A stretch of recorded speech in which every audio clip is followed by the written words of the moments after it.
Doctor Who The Android Invasion, the 9th story of the 4th Doctor, is written by Terry Nation and starring Tom Baker, Elizabeth Sladen, Ian Marter and John Levine. The story was taken inspiration from the Invasion of the Body Snatchers movie. Stop and listen to me, listen to me! They're not human! Can't you see? Everyone! They're here already! You're next! And it is the second non-Dalek story that Terry Nation wrote, as the first one was The Keys of Marinus. Creo-replicated village of Evesham scenes were filmed at East Hagborn, Oxfordshire. A few miles from Didcot scenes outside the Space Defence Station were shot at the National Radiological Protection Board at nearby Harwell. So the story begins at the woods in daylight. The TARDIS landed, the Doctor walked out drinking ginger pop, which Sarah Jane couldn't stand. Apparently the town seems to be odd, especially where a unit soldier jumped off the cliff and landed on a rock, but then he later showed up, alive and well. Also people in the pub standing incredibly still as they arrived and got on what they're doing. So the Doctor and Sarah Jane met 4 white overall figures shooting their pointy fingers, which is a cool scene to watch. Please excuse me, could you be very kind and tell us where we are? Sarah Jane talks to the people in the pub, but the customers didn't seem to be very keen on her, and Morgan advised Sarah Jane that it's best that she leaves. This really gives me the shivers. So Sarah Jane sneaked past the white overall figure, who revealed to be an android, but unaware that she's been followed. After inserting the TARDIS key that the Doctor gave her earlier into the locker on the TARDIS, she found a pod where the guy lying inside was grabbing her leg. Then the TARDIS dematerialized, which leads to the real Earth, and Sarah Jane thought the Doctor left her. Meanwhile, the Doctor went inside the Brigadier's office and he wasn't there. He was in Geneva, and Colonel Faraday is in command. So Guy Crayford held the Doctor at gunpoint. I'm the senior defense astronaut, Guy Crayford. Well, how do you... Get your hands up, Doctor, thank you. You could be an imposter, couldn't you? And I love the humour in that scene, it's so funny. Oh, I dropped in, you know, I do from time to time. I can easily get the truth from you. You're getting it. Who are you? I'm asking the questions and I have the gun. As the Doctor tried to escape, he was captured by the androids, and there's a funny line. Is that finger loaded? So he was taken inside the cell, then later Sarah Jane came to rescue, but she did not realise that she's been watched by an alien face, which is scary. I can imagine that feeling intense at the time. This part 1 was one of my early discovery of the classic era. After briefly seeing Mind of Evil in black and white and Peter Cushing Dalek films, there was Robot Part 1, Pyramids of Mars Part 2, and The Android Invasion Part 1. At the time, I thought it was Doctor Who parody with young Sarah Jane Smith in, because I was more used to watching Chris and David's run, where I thought they are proper Doctor Who, whereas Tom Baker's stories weren't. Which, by the way, I was 9 years old, and this was before I bought the DVD files, which is where I finally understand the whole thing, and then loving the classic era equally to the modern era. So Sarah Jane got the Doctor out. As they're trying to escape from UNIT, Guy and the soldiers are running around finding them. The Doctor and Sarah Jane found Benton, but he's not himself, as he's pointing a gun at them. First watching it, I was like, what is going on? Also, Harry Sullivan isn't himself either. After Benton was dizzy, the Doctor and Sarah Jane escaped and ran to the woods, chased by unit soldiers with the dogs. The Doctor took her scarf off, and I love the fact that he took his coat, scarf and hat off and hid in the lake. Sarah Jane hid on the tree, but then after climbing down, she twisted her ankle and the soldiers found her, captured her, and strapped her on the table for scanning, while Stigron tells Crayford to find the Doctor, but not kill him as he has other plans. Later, the Doctor kept trying to find telephones that work, so he goes to the pub, drinking ginger beer, playing darts. Strange thing is, the darts are unused. It's actually Stegron's camera. There's also a plastic horse brass on the wall, and every tear-off calendar with only Friday the 6th of July. Strange. A village without a future. So the Doctor received a phone call from Sarah Jane, who apparently escaped, so he met up with her. The odd thing is, she's drinking ginger pop, when earlier in the story, she said she couldn't stand it. Ginger pop? Can't stand the stuff, thanks all the same. So we could be any time, anywhere. As they went to the woods and finding out the TARDIS is missing, the Doctor worked out that it's not the real Earth, and he knew straight away Sarah Jane he's with isn't real, because the real Sarah Jane wasn't wearing a scarf, because the real Sarah Jane removed her scarf, which he pulls out of his coat pocket.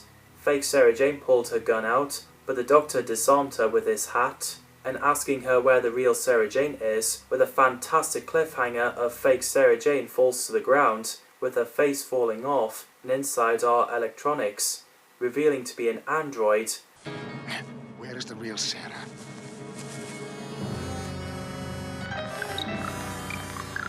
Tom Baker is fantastic as the Fourth Doctor. I love his line and humour as well as his action scenes. He absolutely nailed it.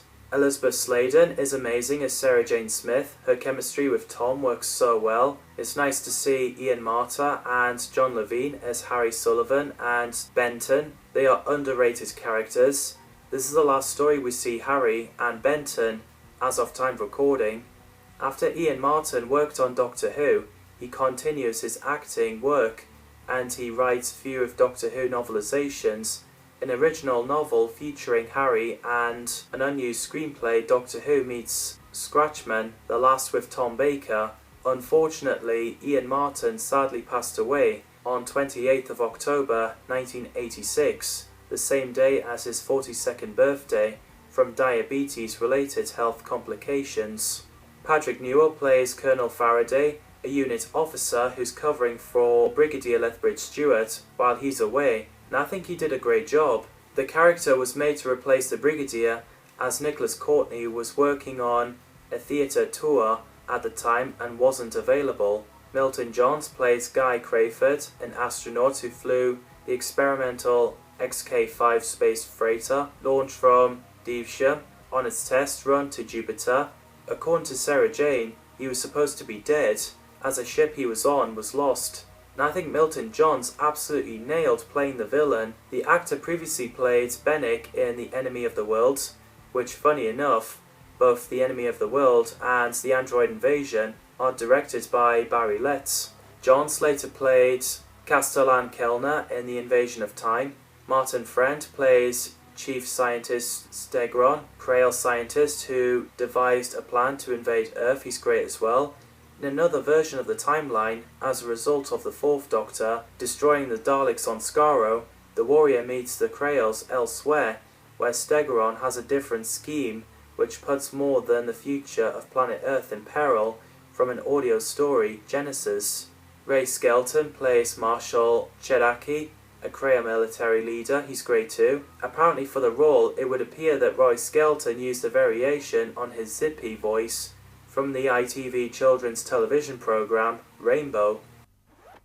Me? Yeah, I'm a friend. I'm your friend, Bongo. Stuart Fell plays a Krail, a race of technology advanced humanoids. Native to Poseidon, the ever higher levels of radiation on their home planet force them to look for the new planets to live. Great concept. In his introduction for the Pinnacle Books editions of the Target Books novelizations, Harlan Ellison cited several of the Fourth Doctor's enemies, including the android clone, Krails. Max Faulkner plays Corporal Adams, a unit soldier stationed at Devshire. He's great too. In the original script for the serial, Corporal Adams was a regular army soldier called Private Richard Adams. Max Faulkner had previously played a member of unit in The Ambassadors of Death, where he was credited as a unit soldier. It is possible that these two characters are one and the same, although this has never been confirmed as of time recording. Peter Welch plays Morgan, the landlord of the pub in Devshire. He gives off great performance, although the real Morgan was never seen on screen, only his android duplicate was. Welch previously played Sergeant Clegg in The Highlanders. Dave Carter plays Grierson, a technician of the Space Defense Station. I like him, he's canny. A scene featuring Grierson was recorded for part 1, but was edited out of the finished program for timing reasons, because this edit came late in the day. Dave Carter was still credited on screen even though he did not appear. The missing scene was, however, reinstated for Terrence Dix's novelization of the story. Carter previously played Ogdil Delar in Doctor Who and the Silurians, Primord in Inferno, museum attendant in Terror of the Autons, prison officer in The Mind of Evil, roundhead officer in The Time Monster, Sergeant Duffy in Invasion of the Dinosaurs, and his uncredited roles: a rebel in The Power of the Daleks, a IE guard in The Invasion, a ambulance man in Doctor Who and the Silurians, and a skybase guard in The Mutants. Hugh Lund plays Matthews, a technician at the Space Research Station. Lund previously played Azabi in The Web Planet, and Heather Emanuel plays Tessa, a technician at the Space Defense Station as well. There's great casting. The direction by Barry Letts is great, and the music by Dudley Simpson is fantastic. As the fake Sarah Jane revealed to be an android, it was pretty scary the way she was trying to shoot at the Doctor with the machinery face. So the androids are getting picked up by the truck. The Doctor gets captured by Stegron and the androids. They tied him up around the village cross with plastic ivy from a hedge, and Stegron places his bomb on the stone steps and activates it. And it was really funny when they left and the Doctor was like, "Don't go, we should all go down together." Love it. Sarah Jane eventually got the Doctor free. The knife didn't work, but Sonic Screwdriver did. So the Doctor and Sarah Jane quickly got inside the android ship and flew away. The countdown was over and the village became a wasteland. The effects of it is really good for its time and low budget. The Doctor explains to Sarah Jane that he should have realised that the radiation levels he picked up when they landed were those of Poseidon, the Krail planet. So the Doctor gets taken to the table for scanning. After Sarah Jane sets him free, they both went to Crayford's rocket, then it launches and the G-force starts to crush them. We also learn that Crayford survived, stuck in space. He believed humans left him to die, so Krail saved him and reconstructed him apart from his eye, which is why he's wearing an eye patch. As the rocket was heading towards the Earth, everything is fine. Meanwhile on Earth, Benton and unit soldiers at the station centre have picked up a signal from Guy Crayford. Also, the Doctor and Sarah Jane's androids were created. The Doctor went into Brigadier's office and tried to warn Faraday after telling him and Harry not to go into the rocket. But then the Doctor's androids came in, and there's a great stunt where the Doctor jumped out the window. And it was amusing where Sarah Jane tells Harry that he's got a terrible twin. It's a long story. For a start, you've got a very nasty twin. Twin? And the way Harry responded, the Doctor returned to scanner room. Grierson, who helped the Doctor, gets shot by the Doctor's android, but he's still alive, thankfully. And there's a great battle between the Doctor and his android. Crayford has learned that there's nothing wrong with his eye, and the Krail was using him. As he confronts him, Stegron shoots Crayford to death. The Doctor came in, punching the Krail, who falls on the vial of virus, cracking it open. Stegron shoots the Doctor, which killed him, but he's actually an android, tampered with by the real Doctor. In the end, as the Doctor and Sarah Jane returned to the TARDIS, Sarah Jane said she wanted a taxi home. However, the Doctor offered her a lift home, and she couldn't refuse. Great story. I love the mystery build up in this. What did you think of the android invasion? Let me know in the comments down below. Thanks for watching, and I'll see you in the next video.